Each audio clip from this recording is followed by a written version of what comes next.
63 nautical miles out from Earth. Velocity 3,084 feet per second. At 61 hours, 46 minutes ground elapsed time, and standing by, this is Apollo Control. Apollo 13 and astronauts Jim Lovell, Fred Haise, and Jack Swigert during a long emergency night. We pause now 5 seconds for our stations across the country to identify themselves.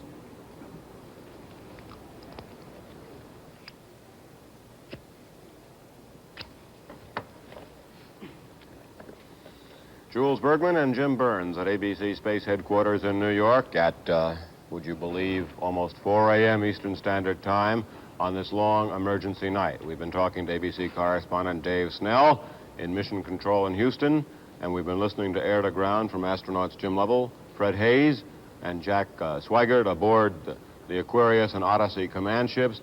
They've turned off their Air to Ground radios for a few minutes to conserve power and get the LEM reconfigured for this next phase of the flight. Some 15 minutes ago, Jim, they did a small burn of the LEM's descent power system engine, the DIPS engine as it's called, a small burn of roughly 16 feet per second, which is, well, if you figure it out, it's about 11.5 miles an hour speed change. A burn aimed at putting them back into a free return trajectory that will carry them smoothly around the moon and back toward Earth, to replace the hybrid trajectory they're on, which would have carried them in a long loop out over the moon.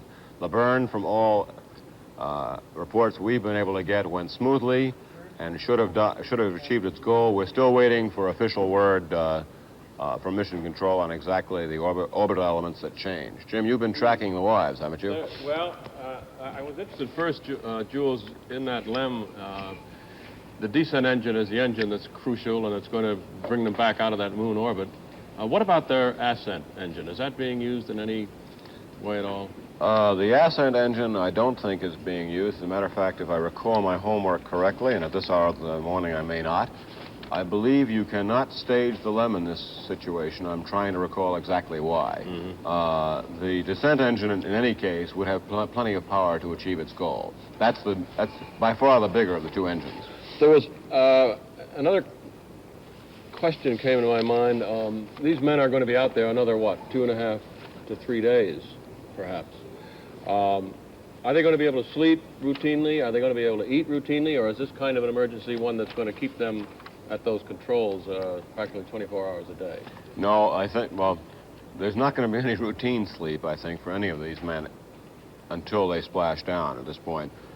But Jim McDivitt at that news conference a few hours ago in Houston outlined what will probably become the routine. It's sort of a combat alert routine. We have Lovell and Haise in the lunar module, Swigert in the command module, and what will likely happen is that one of the men in the lunar module, once the situation becomes stabilized and they know the free return maneuver did go perfectly, one of the men in the lunar module, Jim, will tunnel his way back or float his way back through the tunnel into the Odyssey command module and get into the couch, and he'll be the man off duty. I strongly suspect you're always going to have 2 men on duty, one in Odyssey and one in the lunar module, to keep an eye on the systems and make sure everything's working right. Some of the people, of course, who are following this mission most closely live down in Houston, near the Manned Spacecraft Center, in little communities like Clear Lake and Nassau Bay, places where Jules and I and a lot of other people who cover the space shots have spent a lot of our time. Nassau Bay is a beautiful middle-class community with close-cropped green lawns and brick houses, many of them very similar in appearance and yet each with a distinctive touch. These are the homes of many of the astronauts and people who work in the Space Center, and I can imagine what kind of emotion is going on down there tonight. Everything, when I was there over the weekend, was so routine, you'd never suspect or know that a great drama was about to unfold in space, involving men who were next-door neighbors to many of these people. The space flight had become so routine that the people down there, I think, accepted it nearly as evenly as the rest of us did, but now, of course, all that's changed. We have a story here from Timber Cove in Texas about Marilyn Lovell and Mary Haise, who have lived for months with the possibility that their husbands might someday be marooned in space rather. They're facing the failure of Apollo 13 with deep disappointment, but it says here anyway, with nerves of steel. There were no tears, says a NASA protocol officer, and NASA protocol officers are assigned to the wives and families of the astronauts every time there's a mission, assigned to keep the press away at inopportune moments and to provide any kind of information that may be necessary. There also is what's called a squawk box directly from Mission Control installed in the homes of the astronauts so that the wives and families can hear directly what's going on. They don't have to rely on radio and on television. The NASA protocol officer, Charles Bauer, said that Mrs. Lovell was glued to that squawk box, but that she was composed. Sure, she's worried, Bauer said, but she hasn't expressed any fear for her husband's safety. And Mrs. Lovell, whose smile and courteousness has made her one of the most popular of the astronaut wives, spent the tense moments, listening to air-ground communications with her neighbor, the astronaut Charles Pete Conrad. I'm disappointed, she said, that they can't land on the moon. My only concern now is that they get safely home. That was Mrs. Lovell. Conrad, who led the successful moon landing mission of Apollo 12, told Mrs. Lovell of the bad news after being called by NASA officials. The Conrads came over on Pete's red Honda scooter, scrambler motorcycle, which he leaned against a tree in the front yard of the fog-shrouded home. He was asked by reporters, "Are you concerned for the safety of the Apollo 13 crew?" And Pete Conrad said, "No, I'm not." Neil Armstrong, the first man on the moon, hurried to the home of Mrs. Hayes about 5 houses away to reassure her during the waiting period. And Alan Bean, who landed with Conrad on Apollo 12, also came over and drew her a diagram of how the spacecraft will circle the moon and then return. Here's now from air-to-ground communications.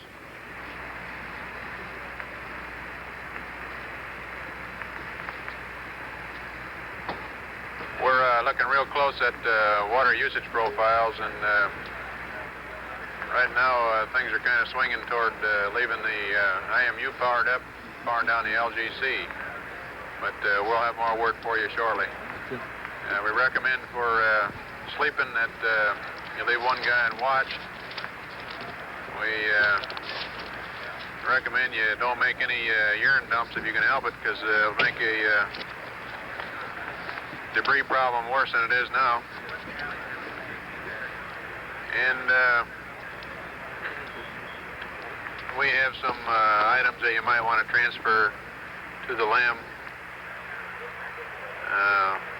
Some towels, some pen lights, fecal bags, UTS.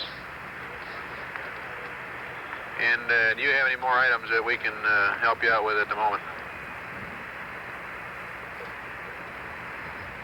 Okay, stand by on your ladder list there, Jack. I understand no urine dumps. I guess we'll work through the UCD and all the bags we got. And real quick here, could you give me a DAP load? We went in here now to conserve RCS.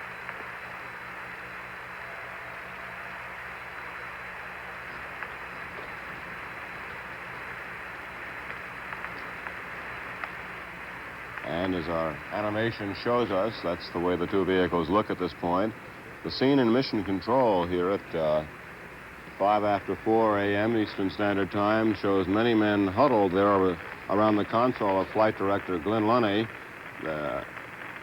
They're presently about to go through a change of shift, bringing on a new team of controllers and a somewhat heavier than normal team of controllers. The burn, this small burn of the descent propulsion system engine to head them back into a free return trajectory, apparently went well, but we okay, for attitude control, Aquarius, we're haven't been able to hear all the numbers. Let's go back to air to ground for a second. And watch your middle gimbal angle. Your DAP load that you have now looks good.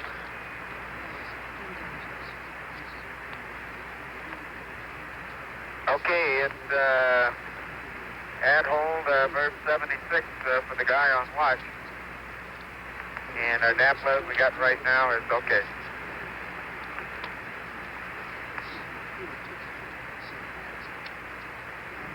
And that's fresh data being relayed up to feed the guidance computers in both the LEM and the command module. We should say the LEM, the command module guidance computer without any electrical power can't be fed at the moment. The LEM is the dominating vehicle, as it were, in this two-vehicle relationship, Jim. As we started to say, the burn apparently did go well, though we have heard no definite confirmation, but the relaxed voices of both Capcom and the crew tell us it went well. And indeed, they're now going through a power down checklist to conserve as much electrical juice as they can. Jules, will that burn in any way determine where they land, whether it be in the Atlantic or Pacific? Will that determine their trajectory or their landing impact area in any way? How far out they are from the moon and so forth? The burn nominally, I believe, Jim, if it did go nominally or normally to lurch out of space talkies from nominally to normally, the burn should have normally put them down on a Pacific landing area. We're still awaiting confirmation of that.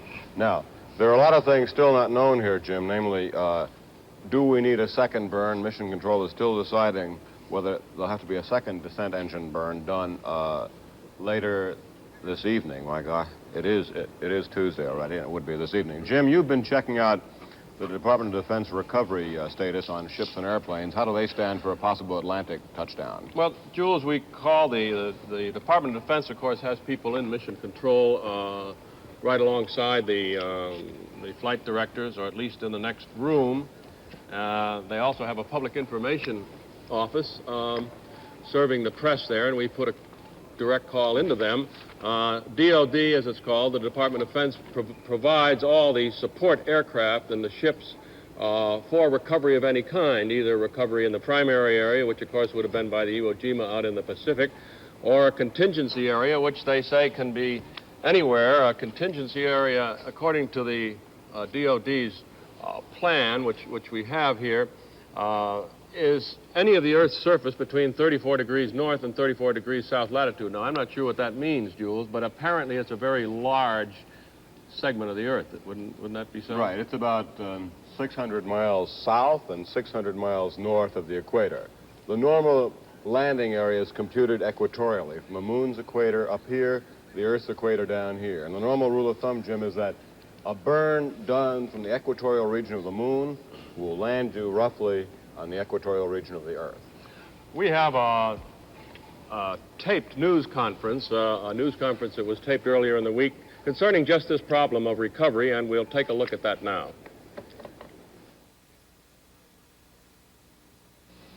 I have a question in three parts. First of all, if they do choose the Pacific method of recovery, will the recovery point be changed from original planning, or will it still be the same? I think it's moved west and south some. I think it's about 165 degrees west and some 20 degrees south. It is farther south and farther west than the end of Mission land. With this, the other two questions kind of combine. If you did land in the Atlantic, and you did have to go to a ship of opportunity, would you hesitate at all to ask any ship of any nation? No, sir, I wouldn't. And will this necessitate future thinking toward a backup recovery fleet in the Atlantic? We certainly will reassess that, yes, sir. Got one in the back there. Chris, will you come in at 400K, and will there be any problem in jettisoning the LEM at No. entry? Or All of that's what done. will be that mechanics? It's done the same way as it is around the moon, and the same way coming back from the moon with the service module. You have pyrotechnic batteries and separate pyrotechnic lines, electrical sources, which are dependent only on those power sources. So we don't have any problems there in terms of separation. Now, the dynamics, mechanics of the thing would not be a problem either. For Jim McDivitt, is a situation like occurred at Bay 4 something that might have occurred if it was hit by a meteoroid? And for Chris Kraft, in following up your earlier comments, do you feel they have a good chance to make it back? Well, you asked me first. There was something which appeared to be quite violent that occurred in Bay 4, and yes, if you were struck by a meteor, it would be quite violent. I'm not assuming that's what happened, Mark, but that could have done it. Yes, I think their chances are excellent at the moment, assuming that the lunar module continues to operate well. Can you think of anything else that might cause such a violent event besides a meteor? No, we could probably think of an infinite number of things that could... Well, 2 or 3 that would be within the realms of likelihood, I mean. I guess I really... There are a lot of things that could have happened. It would be just pure conjecture. Anything that's down there that's pressurized could have let go, and there are all kinds of pressurized things. There are pressurized hydrogen, nitrogen, oxygen, fuel cells. It's a very complicated bay that this happened in. What is the moment that you have to get everybody out of the LEM and back into the command module and seal it off and get ready for entry? I mean, how late can you continue to use the LEM before you have to go to the batteries on the command module? It's pretty late. It doesn't take too long to get back in the CSM. The thing that you want to make sure is that you have adequate time to put the hatch in and blow the LEM off, and that really doesn't take very long. I'm sure that will be a process where a couple of them will get back in the CSM, get everything set up, and they'll do that as late as possible. I guess we'd have to work that out, 30 minutes or hour or 15 minutes or some range like that. That was a press conference taped earlier tonight, some of it concerning the Department of Defense contingency plans for rescue of the astronauts when they finally do get back to Earth. Now we'd like to recap briefly what has occurred in the last 4, 5, or 6 hours. For those of you who may just be joining us to bring us up to date, it was around 9:25 p.m. on Monday, and that was yesterday, that there was the first notice from Commander Lovell. He started talking of a problem in the spacecraft's electrical system. And he said, quote, "Houston, we have a problem here." And that was an understatement of the year, I would guess. They were then, at that time, 2/3 of the way to the moon when an unexpected power surge triggered most of the alarms in the command module of the spacecraft. The astronauts Lovell and Hayes had just come back through that crawlway after having inspected the lunar module.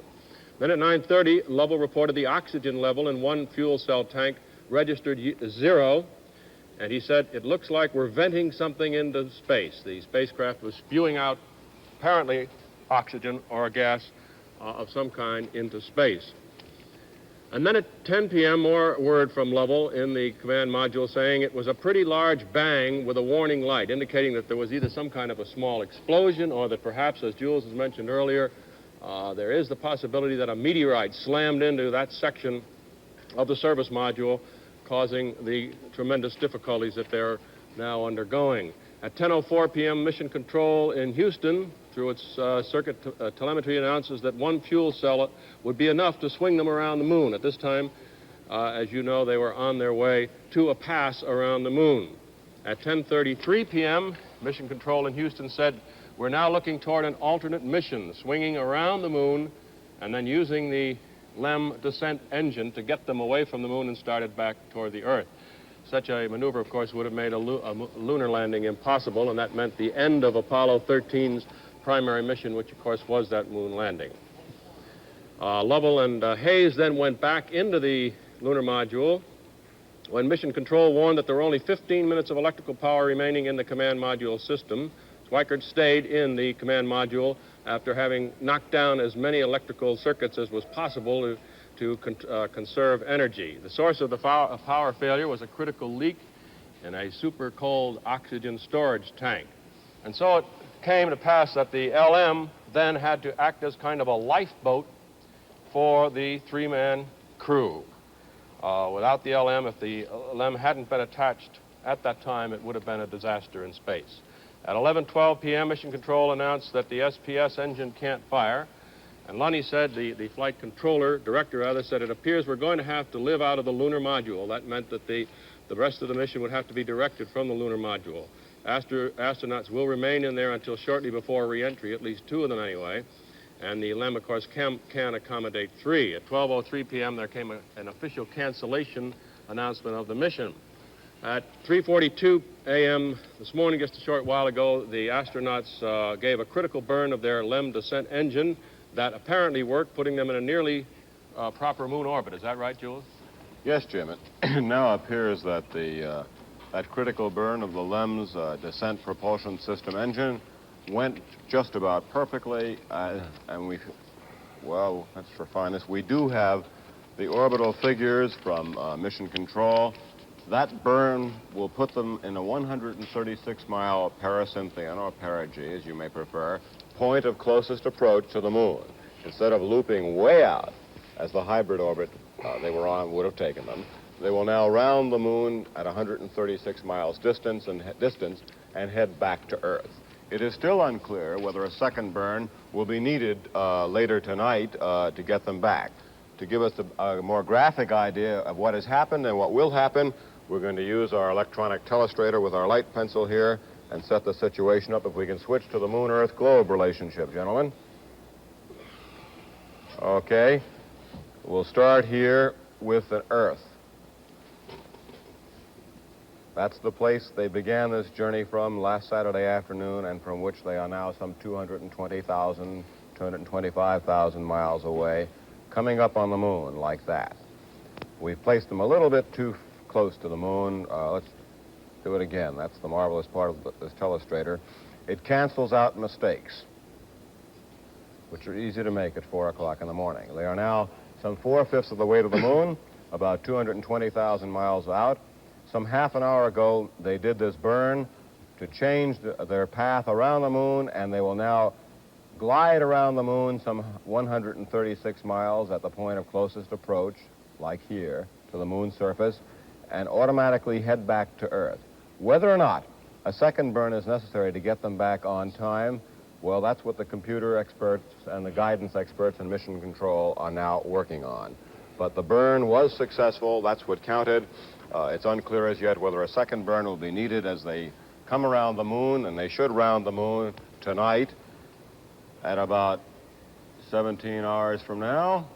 If we calculate, yes, about 9 p.m. or 9:30 p.m. Eastern Standard Time, if they have to do a second burn. Jules, I'm not clear on why a second burn might be necessary from what... Well, there are strange things happening to these vehicles, Jim. In the first place, they did have some roll attitude rate, some instability, which was why, ironically, we heard Mission Control a bit ago indulge in the facts of life, as we in this business sometimes do not, and say, we don't want you doing any urine dumps. Urine dumps are a thing that happen. You have to get rid of wastewater from the human body and from fuel cells aboard. And when you do, anything dumped from a spacecraft follows Newtonian laws of mechanics. That's the way it is. It imparts a small velocity to the spacecraft. Thus, a urine dump, to every action there's an equal and opposite reaction, will give you a little bit of power. Some wit has calculated that you could fly to the moon on urine dumps and wastewater dumps. You couldn't quite. But Mission Control warned them against dumping anything to change their orbit. The vehicles are in an unstable path. They don't want to waste a drop of fuel, they don't want to waste a drop of electricity, and they don't want to waste a drop of oxygen. So the situation is keep it cool, folks. Keep it normal, guys, and stay cool. Later on, we'll find out whether that second burn is needed. There's a lot of frantic work going on now to calculate it. My own analysis, which is obviously going to be hopelessly wrong, would be that perhaps a small second burn might be needed, but it's too soon to say, Jeff. There's plenty of fuel for that engine if it's Yes, necessary. And thank God the DIPS engine is working. That's what counts. That's the get me home engine in this case. How does it look to you, Jules? You've been dealing with this problem now since 10 or 11 o'clock tonight. And I imagine you've had a lot of ups and downs in your own thinking. What does the overall picture look like? Has it brightened considerably in the last half hour, would you say? Yes, now that they're on some kind of a free return trajectory, it's brightened. The critical thing to me is still the oxygen supply. You can power down your instruments and radios, and we may not hear from them for a time, and you'll still cruise home. It's like, as I compared it earlier, though it's not really like it, it's like an airplane losing its engine and being able to glide into a landing. But you're not going to make it without oxygen, and that's what I'm still worried about, though Jim McDivitt seemed quite confident. I'm a skeptic. And I think the margins here are fairly close, Jim. Jules, the communications have held up remarkably well so far. Was there a danger that they might be knocked out by this kind of electrical failure? Only in the sense, I think, Jim, that if you lost electricity, you wouldn't have the power to power up the radios with. And we're hearing very scratchy noise. Now, speaking of communications from the radios aboard, they're switching antennas in an attempt to get a better signal, and we're hearing a blast of static in left ear plug 1. And Bob Runn, our North American engineering pilot, this is what he's here for at 4 o'clock in the morning, has just corrected me as usual and says The primary reason for a second burn would be to speed up the return to Earth, which is something I would have thought of if I weren't such a dimwit at 4 o'clock in the morning. Obviously, if you're running low on oxygen, you want to get back as fast as you can. And I should have remembered the fast return they did on Frank Borman's and Jim Lovell and Bill Landers' Apollo 8 flight, when you put a little bit of extra zap into the system and sped up your return by a day. In other words, a normal free return trajectory takes around 68 to 70 hours, if I recall correctly, to get you back to Earth. By putting an extra little burst into the system, you're going to cut off a day, and that day may be literally the life and death matter it never has been before. Does the speed with which they come back in any way determine where they may land or where they will land? No, not so much where they will land as when they will land. When? The landing, I would think, and again, I'm subject to correction as ever, I would think that in this case, they are definitely headed for a Pacific landing, but I may be wrong. It's interesting, Jules, we have two statements here, which I hadn't heard previously. Chris Kraft, the deputy director of the Manned Spacecraft Center, now says that if the situation remains stabilized, there is no question but that we can bring them back safely to Earth, which is a very interesting statement, I think. That infers, of course, Jim, that the oxygen supply and the LEM batteries hold up. Those are the things we're all worried about. Right. Kraft goes on to say, I think their chances are excellent at the moment, assuming that the lunar module continues to operate. Of course, the lunar module has never been put through anything like this before, has it?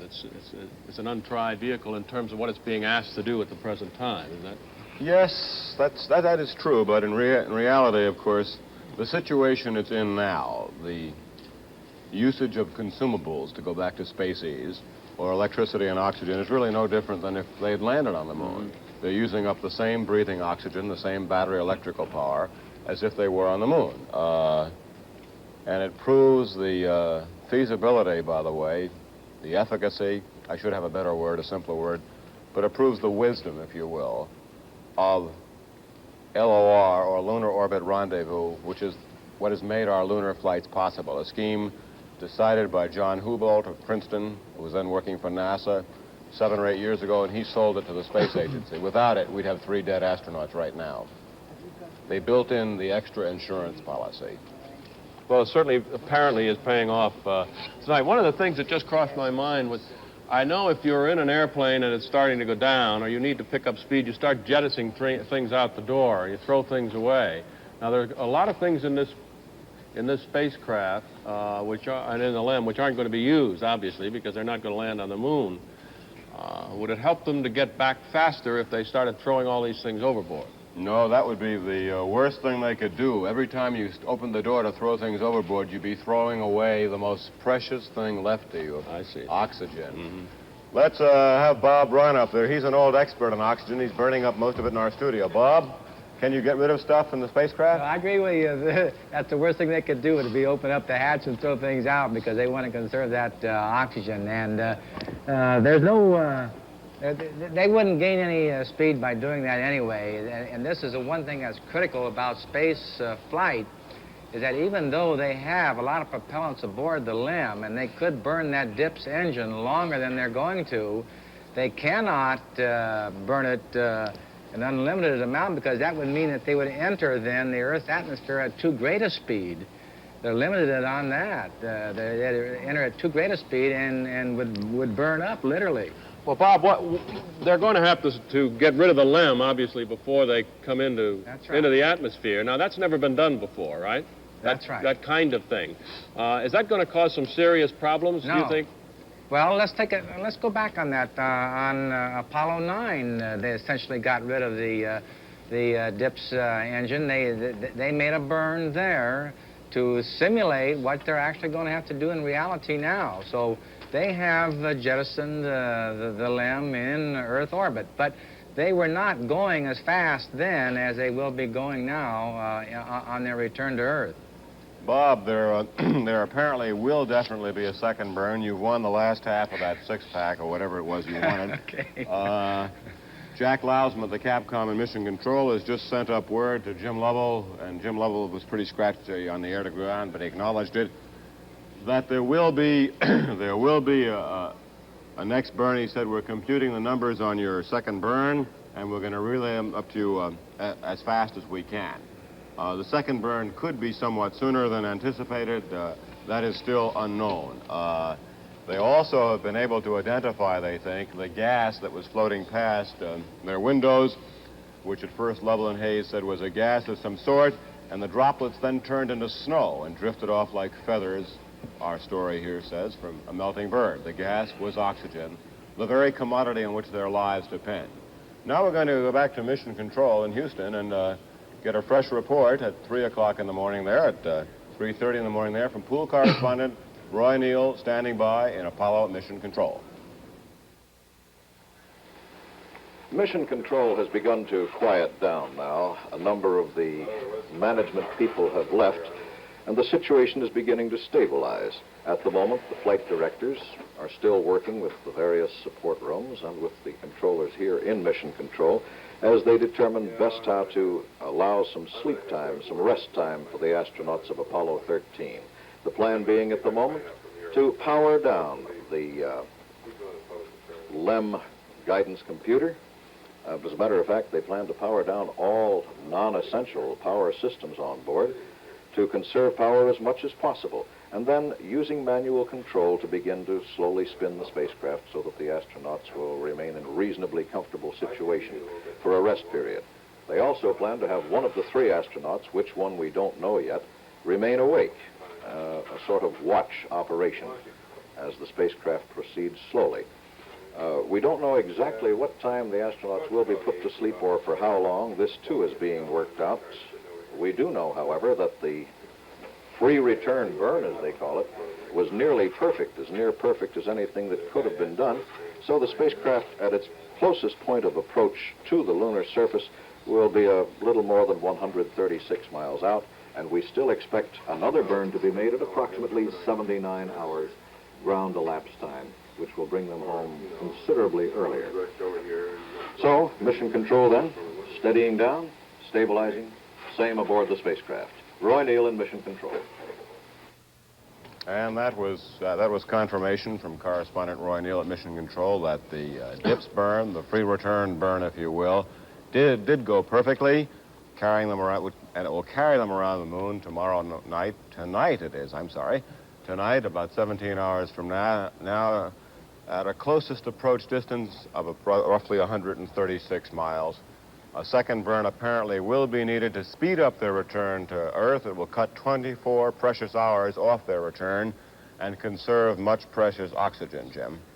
Jules, Roy Neal mentioned they're getting ready to bed down two of the astronauts. Now, how do you sleep under conditions like that? Do you think? Well, okay, I know he was wrong on that, because I heard Lovell and Hayes discussing with Lousmo. They're getting ready to bed down, or one of the astronauts is getting ready to bed himself down. Mm-hmm. One man who probably Hayes in this case, though it could be Lovell, who will return from the command module, float back through the tunnel linking both spacecraft, and go to sleep. You think he will go to sleep? It's like the man who was able to sleep during the Battle of London, the Blitz. If you're in a big enough emergency long enough, you can sleep anywhere. And they know in this case that they've got to sleep because there may be more perilous Pauline moments on the way back, and they've got to remain fresh. Jules, I was thinking a little while back when I heard some of the reports from Mission Control and the press conference earlier that Chris Kraft and McDivitt had. As I remember it on Gemini 8 when they had those problems, they did not give us a blow-by-blow account of exactly what was going on. They kept, is that correct, that they kept people in the dark for a certain period of time as to exactly what was happening? From Mission Control earlier last night or tonight or whatever? No, I mean on GT8. It seems to me that tonight we're getting it right up to date. We know exactly what's happening, and as much as they can possibly tell us. It doesn't seem to me that NASA operated in this way during the Gemini series. Is that correct? No, there was a fundamental change decided upon by the space agency. So somewhere back in those halcyon days after GT8 in March of 1966, they tried to run that in secrecy, barring the audio tapes, and we can recall many fights this network and the other networks conducted with the space agency over something as basic as freedom of information and the public's right to know. And our right to know is conveyors of said information to the public. And slowly, painfully, NASA learned that it did not run the country, that it did not run the world. The public, and by congressional statute, has the right, as the congressional law says, to full access to information. And tonight, or last night, as it were, 5 or 6 hours ago, we saw that rule fairly well portrayed or depicted. Information, Jim, came out almost as fast as the people in Mission Control had it. There was obviously a large confusion over exactly what had happened for a while. But they were pretty free with the information, I think, and pretty fast, as witnessed the news conference that was held, I think, little more than an hour and a half after the emergency ensued, as soon as Kraft and his people had decided on a course of action. We're going to go back now to Dave Snell, who's standing by outside Mission Control in our ABC Space Headquarters in Houston. David? Actually, of course, Jules, as you can see now, I'm not outside Mission Control. I'm inside our studios here. And it occurs to me that one thing that you and Jim were just talking about as to our right to know and the access to the information, one important factor on this flight is that this time, for the first time, there are pool reporters inside Mission Control. Roy Neal has been reporting from in there this evening and last evening and this morning, whatever it is now.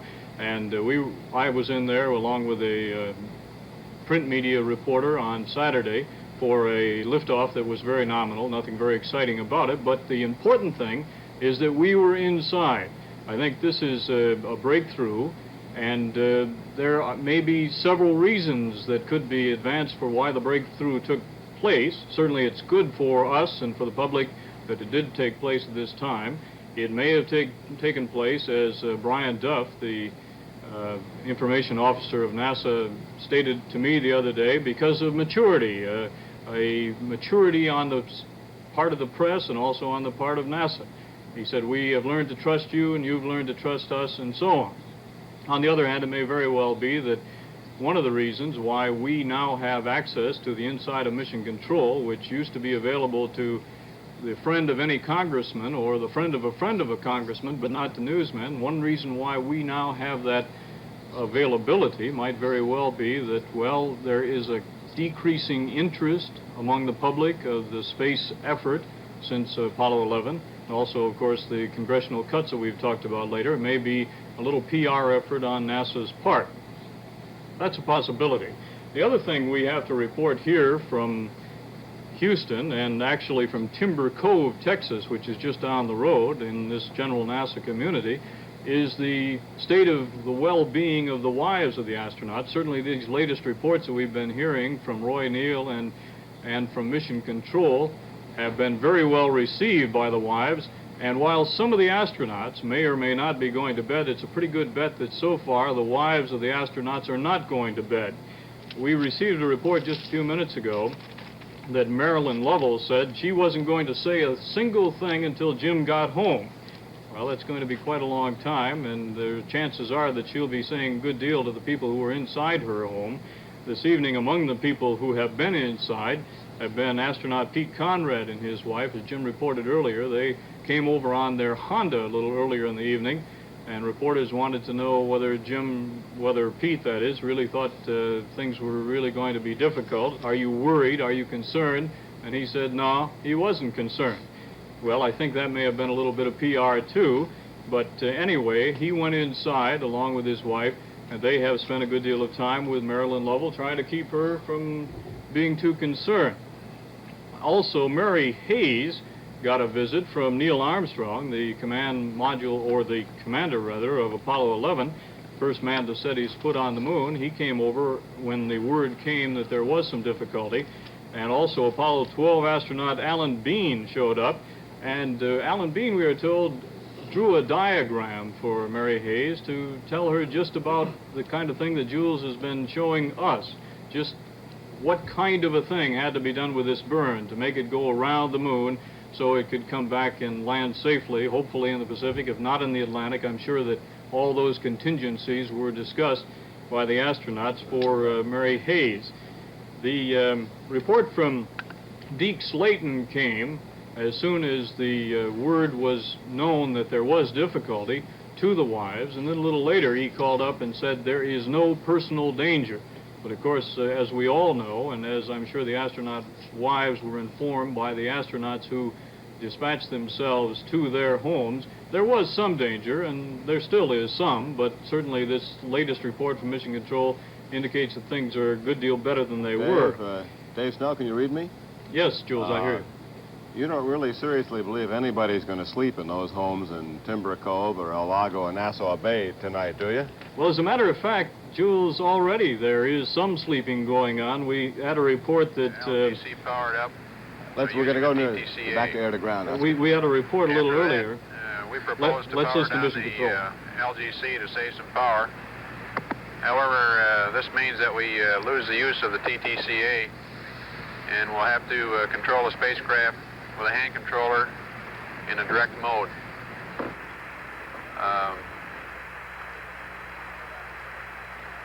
Request your position on these two items.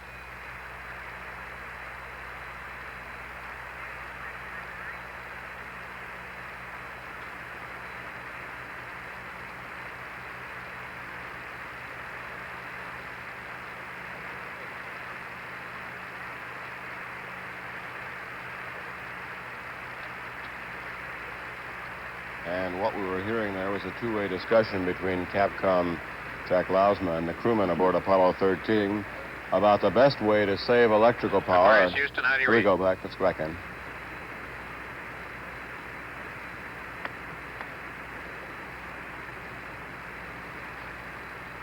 Okay, Jack, understand. You want us to point the lamp X plus X axis to the south using the TTCAs with the LGC powered up. Then by powering down the LGC, we'll lose the TTCA. I wasn't too successful in controlling the spacecraft with attitude only, but I might be able to keep it out of gimbal lock.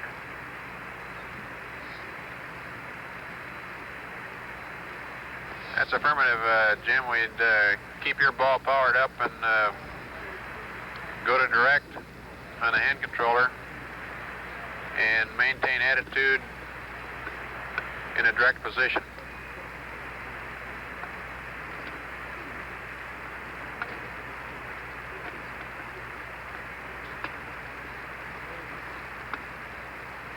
Okay, understand. And you want some sort of a PTC mode, Jack? Affirmative. We'll take whatever PTC mode you can set up, Jim. Okay, and since you know our approximate attitude, how about just give me something to fly to on the Disky for a southerly plus X direction? Roger, stand by one.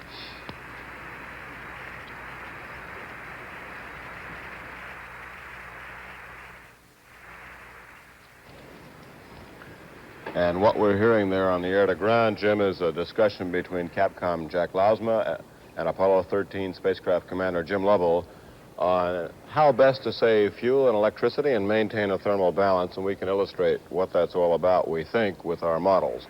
First of all, Lovell reported he was having some trouble keeping the two vehicles flying stably and not rolling and pitching and yawing without using the thrusters on board the LEM. Okay, there's nothing wrong with using those thrusters except, one, it burns up precious fuel, two, it uses up precious electricity. So they want to get it in drift mode. And they were discussing whether to use the LGC or the LEM guidance computer to maintain stable rates with, and the final decision, which has not yet been made, seemed to be heading toward a manual mode where small blips of power might have to be used, but it would take less fuel to maintain that balance. And the third item, which you heard referred to as PTC, or passive thermal control, works like this. Just as the spotlights on this model make this side of it hot, so the sun shining on this side of the actual spacecraft gives you a temperature of about 220 degrees here, yet this side is perfectly black in the utter coldness of space at probably minus 220 or minus 210 degrees. So passive thermal control, or barbecue mode as the astronauts call it, consists of rotating the spacecraft slowly around their central axis to get a thermal balance. But passive thermal control also requires little thruster blips and burns small amounts of fuel and small amounts of juice. So what Jim Lovell is asking is, hey, cats, get me out of this. I wanted to maintain my thermal balance. I want to keep on a stable heading using as little fuel as possible and as little battery power as possible. Jules, what happens if they don't maintain that thermal balance, if they stay for any length of time? They might burn out critical. Okay, you'll overheat the fuel tanks of the LEM that are inside this descent stage or oxygen tanks. You've got to keep a thermal balance. You might be able to get away with it for 8 or 10 hours, but remember the LEM now has to fly a very long mission, much longer than it was ever intended to fly. So that's the discussion that Jim Lovell is holding with Capcom. Before you put that away, I'm interested in if this was a meteorite, as at least one apparently noted authority says he's certain it was, and if the meteorite came through space and impacted the service module, wouldn't that impact itself tend to shove the whole combination out of course, or tip it, or do something to it? Good point. Good point. I don't pretend to be the world's leading, much less least leading expert on meteorites, but it does seem to me that if a meteorite is zapped into the service module and hit a fuel tank or whatever and punctured a hole in it, that though the fuel tank would soak up a certain amount of the force of the impact, you would still have a shock like that which would tend to tilt it. And the one thing they did not report was any untoward forces immediately. But remember, they had a loud bang, which may have concealed what happened. It may have been a small meteorite. You know, up there, a hole is a hole is a hole.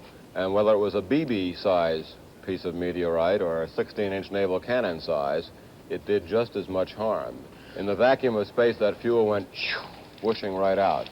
And, which in effect had the same effect as if they turned a little thruster on, I would guess. Is that true? Well, if they'd left a little thruster on and bled all their fuel out and the pressurizer out, yes. What size it was didn't matter.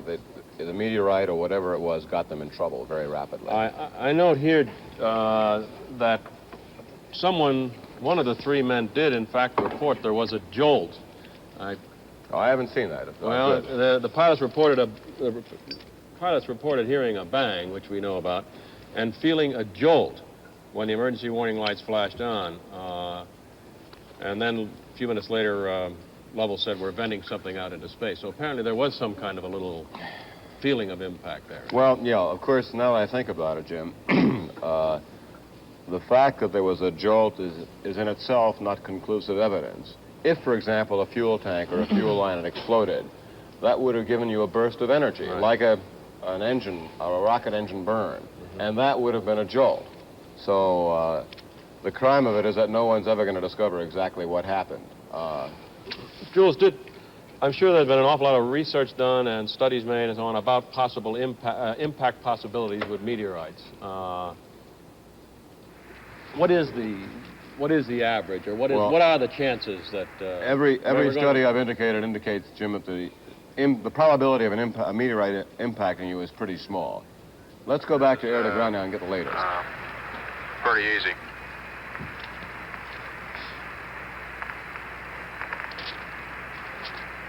Okay, go ahead. We got a lot of scratch paper. Okay, we're suggesting that the LMP rest while the CMP and CDR are awake.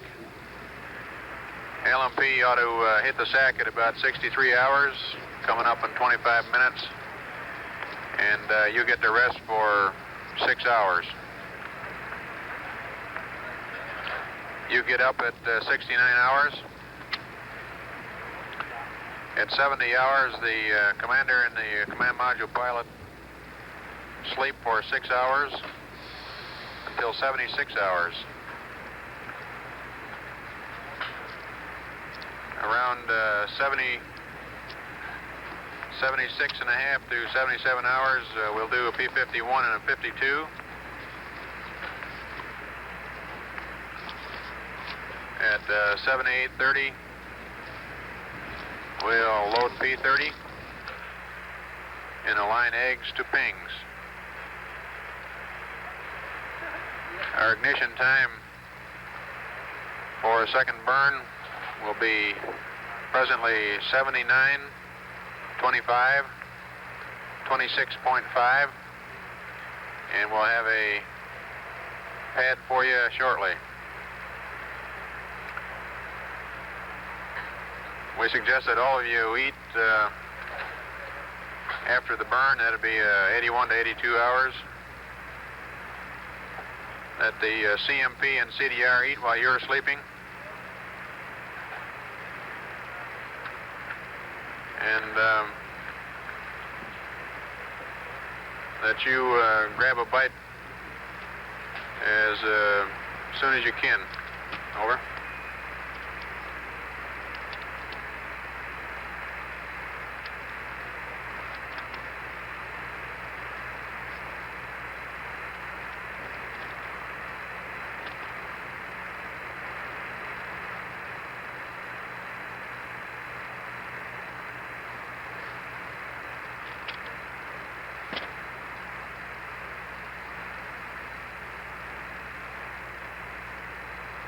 And you were hearing Capcom Jack Lausman in Mission Control reading up new numbers.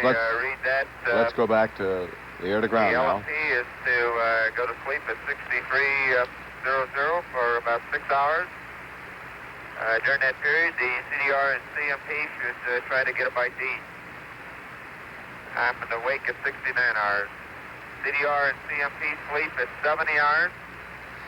And they're to wake at 76 hours. And we should plan on doing a P51, P52 at 76 hours to 76:30. At 78:30, we're going to load a P30 and a line of eggs to pig. Second maneuver is to take place at 79, 25, 26.5 ignition time.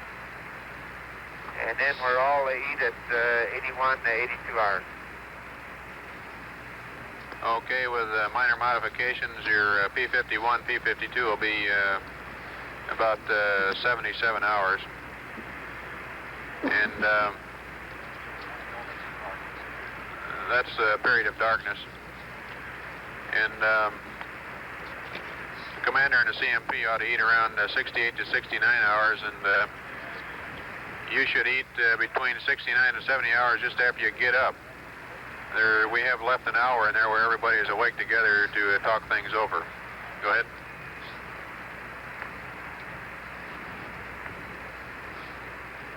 Okay, I'll eat after I wake up here between 69 and 70.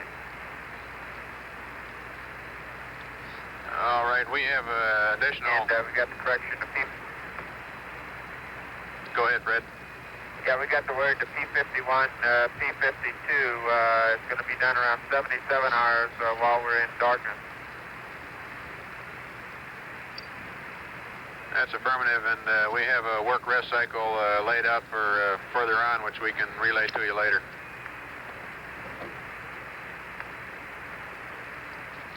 Okay.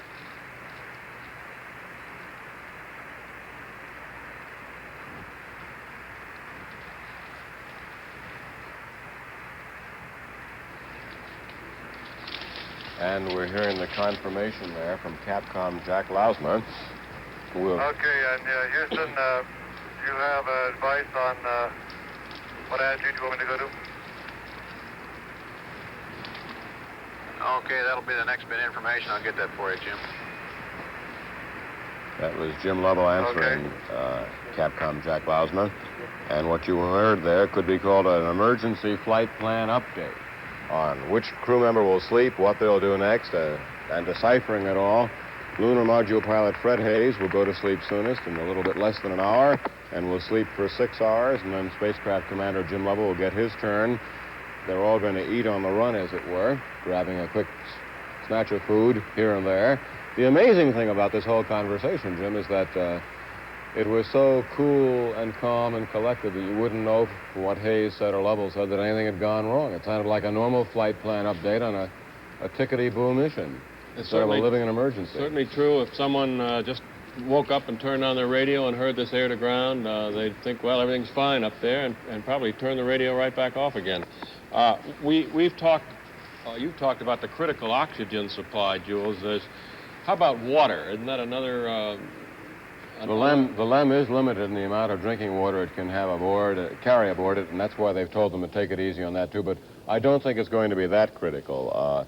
The one other point I wanted to bring out in those flight plan updates from Capcom to the crew was that They confirmed that there will be a second burn, Jim, and I've been updating my flight plan, which is this god-awful document held together by my son's school book band. And if we can see this, gentlemen, this projects forward into tonight at 79 hours and 25 minutes, 26 seconds, and 1/2, which is the time of the second burn. That translates, by the way, into 9:38 p.m. Earth time, as we know it, Eastern Standard Time. For the second burn, the velocity of the burn, the delta V, the amount of energy to be imparted, is still to be determined, but there will be a second burn. The intent will be to stabilize their course, true it up, and speed them back to Earth most of all. That burn should get them back perhaps earlier than the Friday afternoon estimate we've heard, Jim. Anybody guessing at that is a fool. The only one who can really work it out are those banks of computers in the basement of Building 30 you've seen with me. At present, of course, they're 220,000 miles from Earth and going at a speed of 2,100 miles an hour. They've got a long trip back, a trip that normally would take some 70-odd hours after they rounded the moon. The intent here with the second burn is to speed it up and get them back sooner to avoid any chance of oxygen running out or battery pop. Now, as I understand it, Jules, a landing in the Atlantic, as undesirable as that is in many respects, will save them about 9 hours in time. Is that? That's what I've heard. The last numbers I've heard, if I can dig through this morass of paperwork here, yes, from Sig Schoberg, the Director of Flight Control Operations, is the landing in the Atlantic would give you a total mission time of 133 hours versus 142 hours for a mid-Pacific landing. But I think, unless I'm vastly mistaken, and I may be here, that the Atlantic landing was something being considered if they had to do a deep space abort and turn the spacecraft around before they rounded the moon. Mm-hmm. I think once you round the moon, the most sensible thing becomes a Pacific landing. Now, you can still do an Atlantic landing. In other words, let us assume that this second descent propulsion system engine burn they're going to do, let's call it a burn of 1,000 feet per second. It won't be nearly that much, probably. Let's call it 1,000 feet per second, and that brings me down. Well, I don't know why I'm getting a little groggy here. I have the chart here that shows all this nonsense, which isn't nonsense anymore. How close can we get on this, Dick?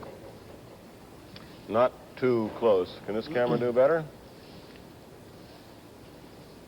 Okay, these are your lunar mission recovery lines, and of course, here's the mid-Pacific line right here. This is out of the flight control document, and of course, here normally is where they'd land after a normal flight. Let me see, there we go.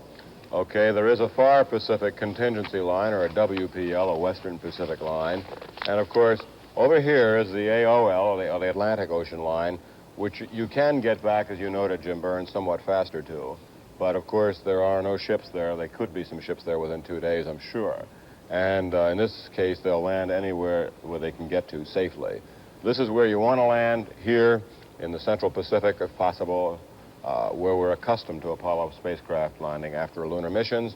This is where they may have to land. We're still awaiting word from the control center on exactly what will happen there. Would you guess, though, since they have until sometime on Friday, that probably ships will be in the area, if they do have to come down in the Atlantic, will they have time to get ships into that area? And if they don't, and a C-130 goes over, perhaps you could tell us what happens then after they locate the capsule and they have only an air support plane to take care of it. Okay, if the worst of eventualities happen, Jim, and no Navy destroyer or any kind of ship could get to this Atlantic landing area in time, they would stage Air Force recovery aircraft, C-130s or whatever they might be, or KC-135s, probably C-130s, out of Ascension Island, which is one of which is the furthermost east terminus of the Atlantic test range of the Air Force.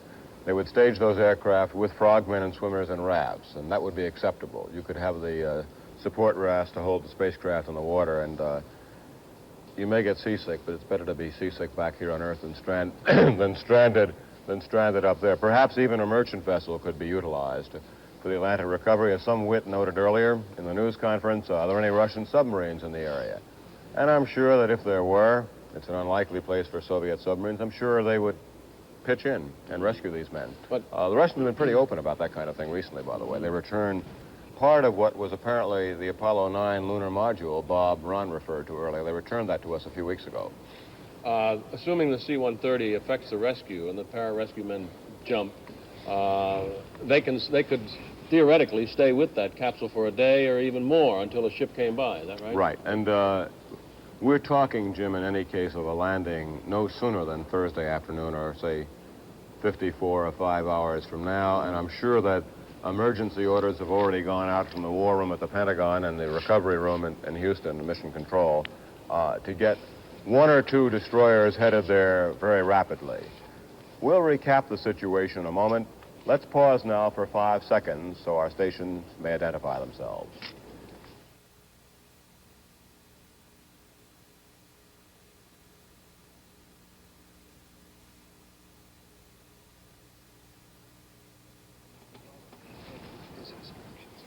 Jules Bergman and Jim Burns at ABC Space Headquarters in New York.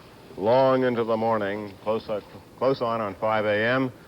on this emergency day, this emergency morning for Apollo 13. The worst of the emergency would seem to be over at this point. The LEM, the Lunar Module's Descent Propulsion System engine, has been used to change the trajectory of Apollo 13 and get the 2 spacecraft headed back into a free return trajectory, which will see them rounding the moon at about 9 p.m. Eastern Standard Time tonight, and then a second burn will be done to speed up their return toward the Earth. We're hearing the 3 astronauts on air-to-ground receiving detailed instructions from Capcom Jack Lausma in Houston, new state vectors, new guidance vectors for their computer and onboard condition, the 3 astronauts are in good condition. Lunar Module pilot Fred Hayes has been ordered to go to sleep in about 45 minutes for a 6-hour sleep cycle, while Jim Lovell remains on duty in the Lunar Module. Jack Swigert remains on duty cycle